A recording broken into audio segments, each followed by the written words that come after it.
This isn't just a city, it's a pulse. A skyline that kisses the clouds. A mosaic of cultures woven into every street corner. Where flavors dance, languages blend, and every moment feels like the start of something big. Welcome to Toronto, a city of wonder, of stories waiting to be told.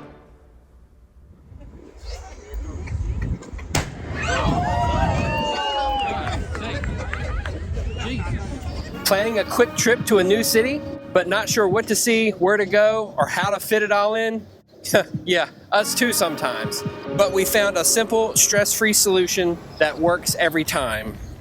It's 11 a.m. and we're in Toronto for just a day and a half. We flew in this morning, checked into our hotel, and now we're headed to downtown with a solid hit list of things to see. The CN Tower, Little Italy, Chinatown, St. Lawrence Market, and the Toronto sign.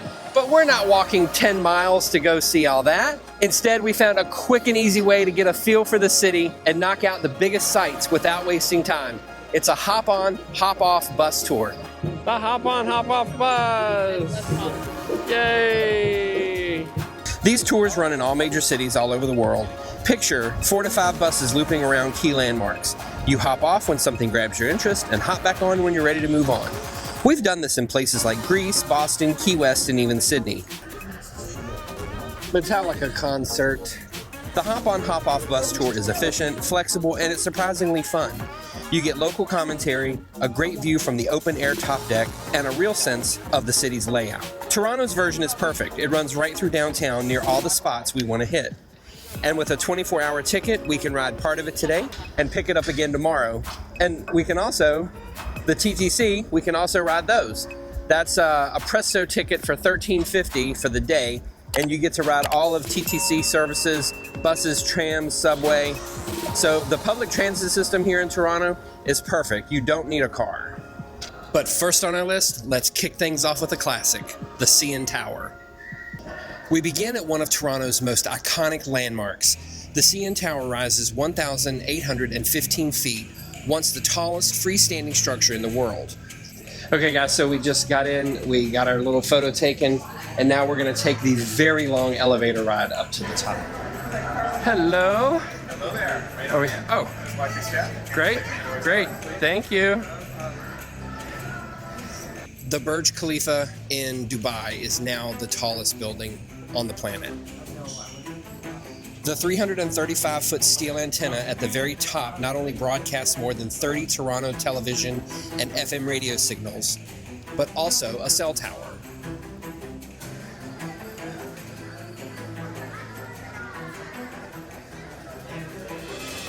What do you think? It's really high. Huh? It's really high. As part of the tower's grand opening in 1976, a time capsule was placed in the wall of the building's lookout level. Included in the time capsule are copies of 3 local newspapers, Canadian coins, letters from children, and a letter from the then Canadian Prime Minister Pierre Trudeau, the father of Justin Trudeau. The plan is to open the capsule in 2076.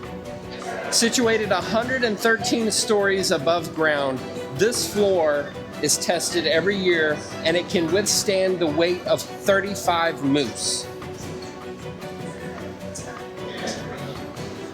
Load tests are performed yearly. The solid glass is actually 5 times stronger than what is required for weight-bearing commercial floors. So it is a little, wonkety when you look down, but yeah, this floor is wild. So now we're going to go up to the Sky Pod, and from that level, on a clear day, you can see 100 miles from here. You can see clear to Niagara Falls. Tight. Maybe just a wee bit. We're trying to hit 2,000 subscribers on YouTube, so if you guys have been enjoying our content and our antics, give us a free trial. Hit that subscribe button down below. We appreciate it. It's free! Fun fact, Canadian meteorologists report that the CN Tower is struck up to 80 times a year. But fear not, the tower channels the lightning charge through long copper strips, and other than a bright flash in the windows and a loud crack of thunder, the people in the tower are going to be safe. You want the job of cleaning the windows? Absolutely. You can see it looks like the pendulum is moving, but it's not.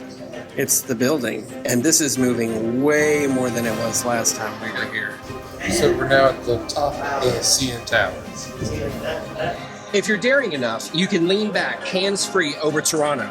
Adventurous types can sign up to experience the tower's EdgeWalk, which allows you to take a stroll along a 5-foot wide ledge on the top of the building's main pod. Outside, you're attached to an overhead safety rail and harness system, which allows you to physically lean back for a great view of Lake Ontario. It's definitely not for the faint of heart, and it doesn't come cheap. Tickets are $195 US, and that comes with a video to prove to your family and friends that you actually did it. The city looks incredible from up here, but what really makes Toronto, Toronto, we're gonna find that down on street level. Sortie. So now we need the hop on, hop off bus. Oh, I'm sure it was terrible. Well, the day we're here, it just happens to be a Metallica concert at the Rogers Center. And all these people are here for the Metallica concert. But we're waiting to get on this bus. The hop on, hop off bus. That's awesome. Yay! Oh, are we getting on? Okay. Hey, this is the view. This is really what I wanted. I know. Oh, maybe to the front so the wind isn't in their face? You can feel the movement all the way up here. Oh, so you have commentary. Oh, yeah. Oh, great. We love commentary. No, I don't stop talking. Okay, great. Stage in the back, Harborfront stage. This is the Harborfront, our waterfront area. It's a lot of fun. Have we inspired you to travel? Have you learned something? Leave us a comment down below and let us know. This apartment building in front of us on the right, I like to call it Jenga. You know the game you pull on a piece out and doesn't fall?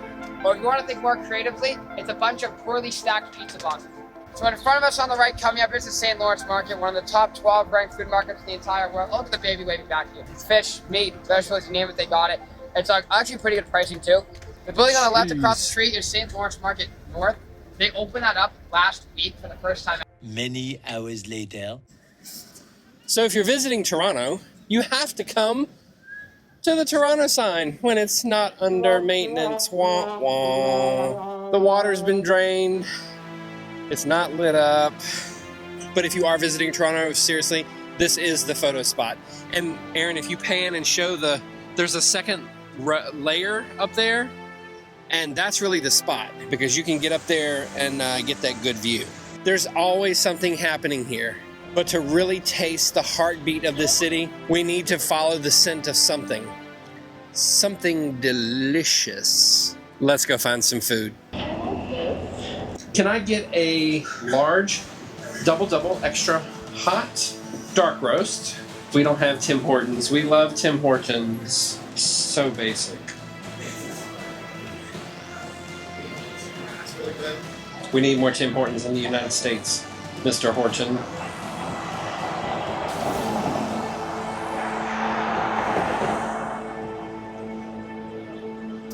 We're in the room. What are we doing today? Behind the scenes, you guys asked for it. Now you're getting it. We're in the room. Everybody's had breakfast. Everybody's had a poop. We're good to go. So, funny story about this. This is not the hotel we were supposed to stay at last night. We were supposed to stay at somewhere else, but Michaela booked a standard room and they gave us a room with one king bed. And that is not gonna work. And they were sold out. So we had to come over here to the Sheraton that's on the airport property. And how would you guys rate this hotel? Excellent. Very excellent. Everyone's nice, the food is delicious, beds are soft. The amenities are incredible. And we booked a suite. What was it? Well, it was because of our Marriott Elite status. We got some kind of package where we had access to this lounge with all this food and all these drinks, and it really enhanced our visit. So, okay, we're going to Little Italy. Let's go. Look, we have destroyed that bathroom. Your contact stuff is still in there. Bacteria. Shh. It's a quiet hallway. Do what? You have to find what? You guys have to tell me what. Quiet. She's talking about you, Michaela. Sorry.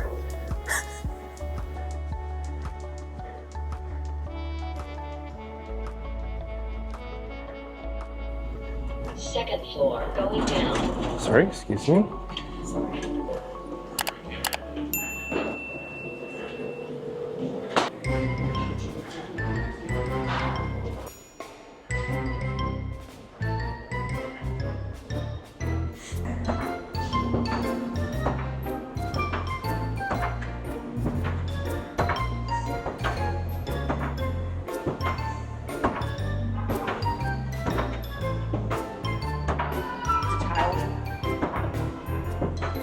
We're in a gray Toyota Corolla.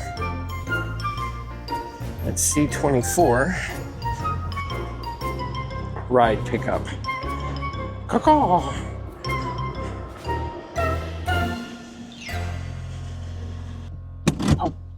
It's okay? Yeah.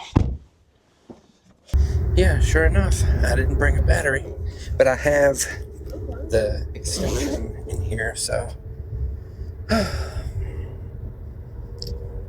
You think I would have this all together. You think I would have it dialed in, but clearly I don't. Welcome to Chinatown, one of the largest in North America and a hub of history, resilience, and flavor. This place comes alive through its food, and we're gonna try some pork buns, some soft and savory, slightly sweet things. It's gonna be unreal. We are so excited to see this. But here in Chinatown, every corner tells a story. Some centuries old, some just beginning. But just when you think you felt the rhythm of the city, everything changes just a few blocks over.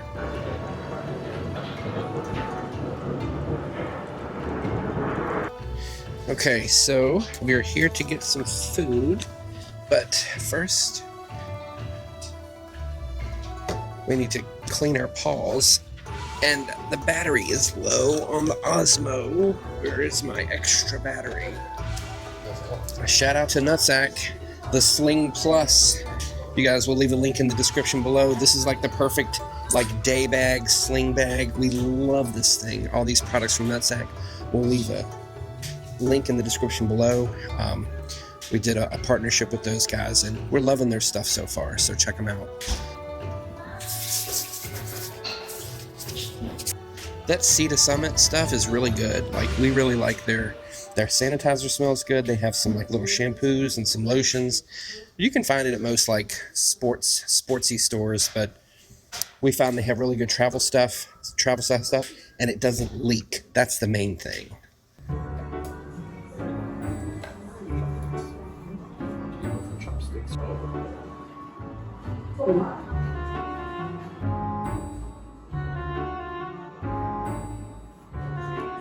Now try to eat it.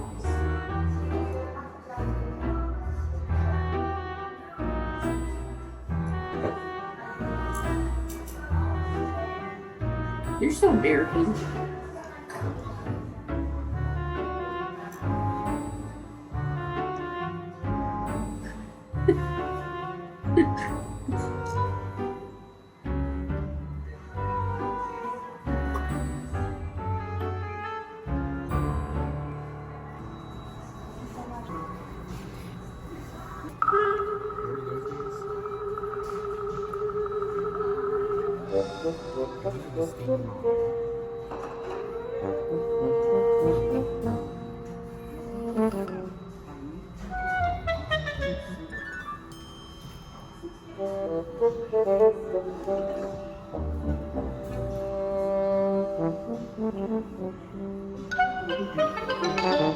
What's the inside look like?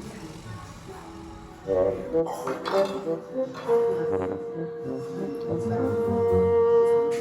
you have to.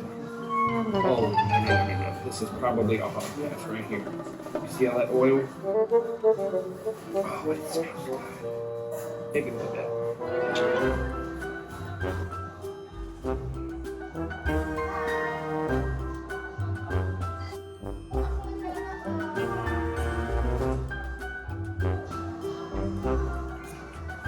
Spicy?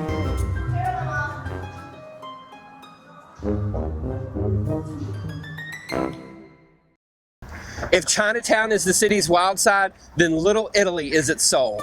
You get a feel of tradition here in the coffees, the conversation, even the way people walk. Or ride. Or run. Amore, amore, amore, amore. In the late 1800s, Italian immigrants brought their traditions, language, and that yummy cuisine, all contributing to the rise of the distinct community here in Toronto. Little Italy is centered basically right here at College Street and Bathurst Street, and then it kind of goes a few blocks each way here on the western side of the city. Today, while the demographics of the neighborhood have changed and the Italian community has spread out across the city, the historical significance of Little Italy here in Toronto remains the same. It continues to be a vibrant and dynamic neighborhood that celebrates its Italian heritage while also embracing the diversity of modern Toronto. Ketchup. Flip it over. Y'all, the ketchup in Canada is so good, and the lack of ingredients. America, we gotta do better. All right, so we got our little coffees from this little patisserie. Michaela got a chai, Aaron had an espresso. I love a good chai. Oh, so good.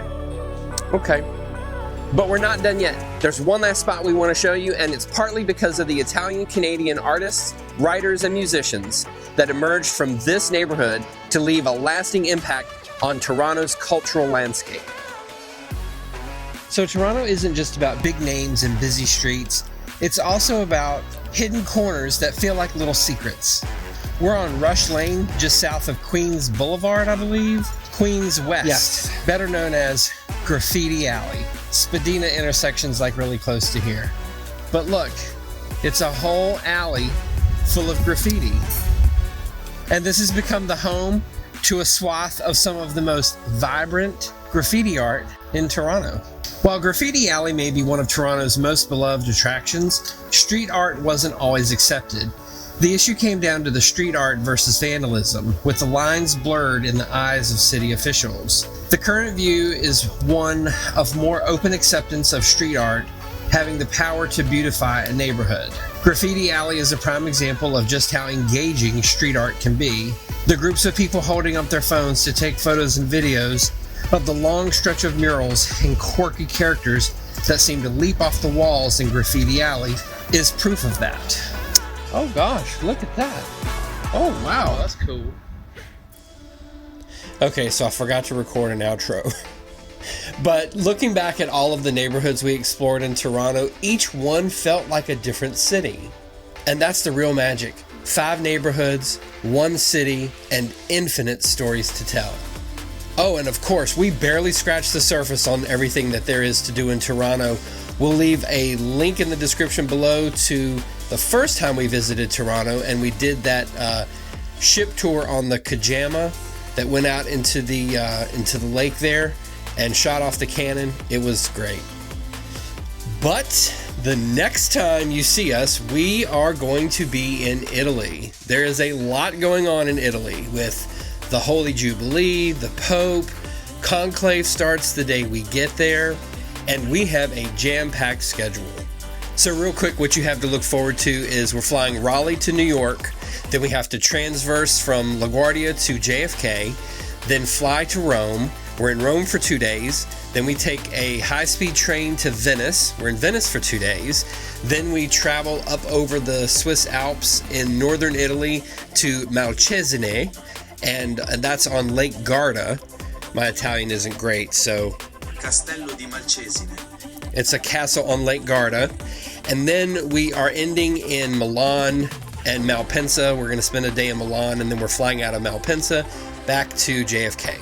So if you're enjoying the content that we're putting out with all of the travels that we're doing and you want to see some more, make sure you subscribe to our channel. We've got a lot of stuff coming for the rest of the year. We appreciate the support, and any of the products that we have mentioned in the video, make sure you check the description below for affiliate links. We do earn a small commission, and we thank you for your support. Until then, ciao!